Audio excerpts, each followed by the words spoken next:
All right, so we're going to continue in this beginner gardening situation here, and I'm going to call this video, I guess, some things to consider. So we're going to get a little bit more in depth with the beginner gardening situation. So here's a few things that you need to consider. Number one, you're beginner gardening. You're wanting to start gardening.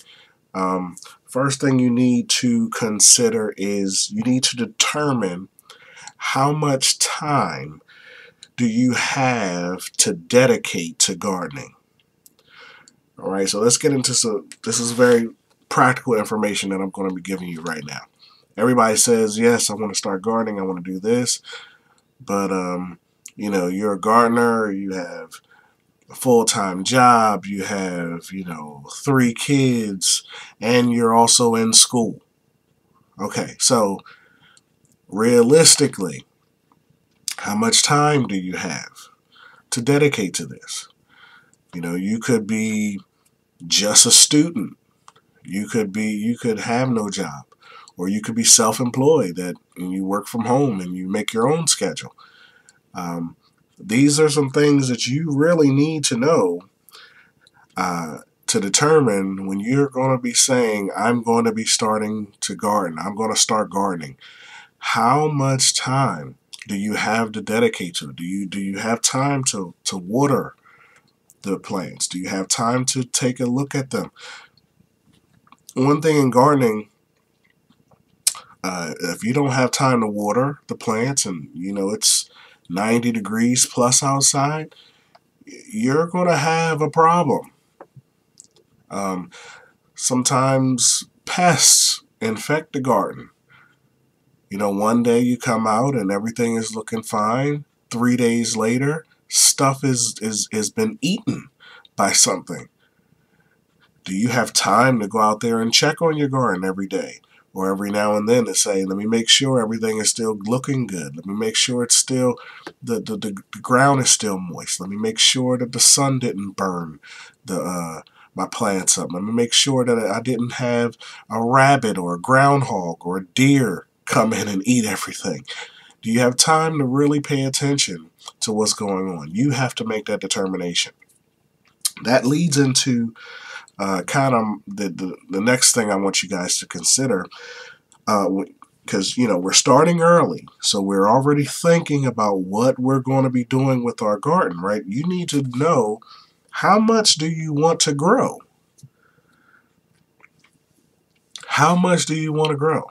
Now this kind of feeds off of the previous thing, because how much time I have to dedicate determines how much time I have to grow. You may say, look, man, I really just don't have the time, at least to start off. So you know what? I'm just gonna grow. I want some tomatoes, and so I'll just try and grow some tomatoes, and that's it. That's okay. At least you're growing something, but you need to make the determination. How much do I want to grow? Do you want to say, look, I would like to grow enough that, I have a family of 3 or 4, and I would love for us to have, a salad or 2 or 3 a week.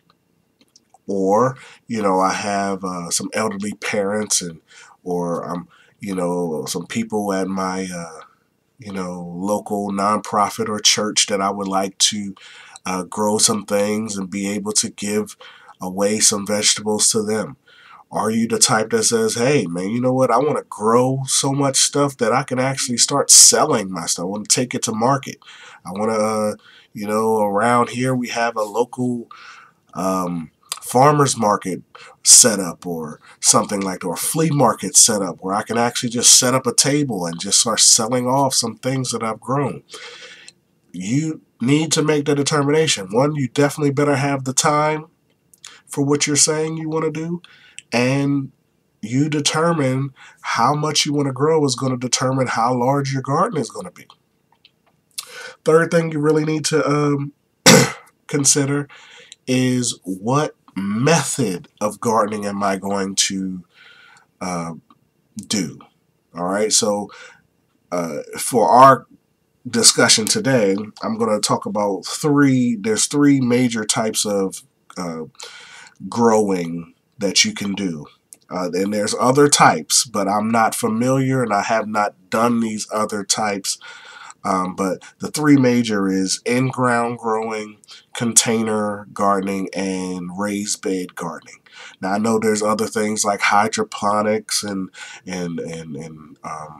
aeroponics and all kinds of stuff like that. I have no knowledge of those things. So for our conversation today, and for most people starting, you're going to think about the three different ways: in-ground, container, or raised bed type gardening. Which method are you going to do? Are you going to do a combination of those? I'm not going to go into detail about the pros and cons in this video. I'll definitely do a video about that later, the pros and cons of each of the three major types of growing. But when you're in your planning phase, this needs to happen.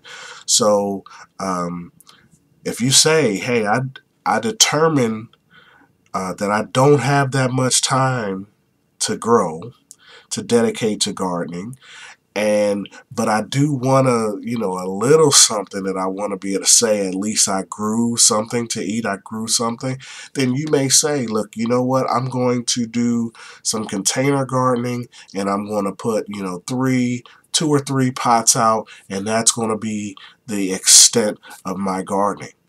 That's cool, but you needed to, before the season starts, these are the things that I tell you guys. That's why I tell you guys to start early. These are some of the things you need to consider before you're starting. Also, you need to know where are you going to be putting your garden. One crucial tip about gardening is your plants, they need sun. So you need to, if you're going to say I'm going to in-ground, or if I'm going to build a raised bed, or even if I'm going to do a container garden, where are you going to put this stuff? What part of my house am I going to do it? Am I going to do it in the front? Am I going to do it in the back? Am I going to do it on the side? If I'm going to do container gardening, am I going to actually put the containers outside in the yard, or am I going to leave it on my deck, on my front porch? Where are you going to do these things? These are some things that you need to consider. When I tell you guys to start early, these are some of the considerations that need to take place and some things that you need to be thinking about before you actually start gardening. When you figure these things out, the earlier you figure these things out, the more successful that you will be in your gardening process. All right. Now I have some more considerations for you guys. I'm going to do that, and I'm going to make this I'm going to do this in 2 parts. All right.